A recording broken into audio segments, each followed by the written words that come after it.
రే ఇప్పుడు పర్లేదా? ఇప్పుడు పర్లేదురా. రే హాస్పిటల్ ఏమని చెప్పినారా? చేతికి ఫ్రాక్చర్ అయిందిరా.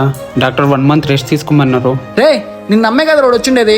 జాగ్రత్తగా చూసుకోవాల్సిన బాధ్యత నీది కాదా? ఇప్పుడు చూడు వాడు నీతో వచ్చినందుకు వాడు చేయరగొట్టినావు. మనిషిపోయినారా నువ్వు అసలు? హ్యాపీ అయినారా నువ్వు ఇప్పుడు? రే మీ నాన్నరా? రేయ్ కరారా. అయ్యో నాన్న కూడా ఇప్పుడు ఇదే టైంకి రావాలా? రేయ్ వాడు నీ ఫ్రెండే కదా, నువ్వని చెప్పాలి కదరా వాడికి. ఇప్పుడు చూడు వాడు ఒంటరిగా ఎక్కడికి వెళ్ళి దెబ్బ తాగించుకొచ్చుకున్నాడు.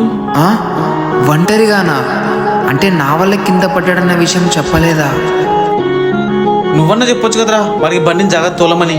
సరే నాన్న నేను చెప్తాలేండి. సరే జాగ్రత్త.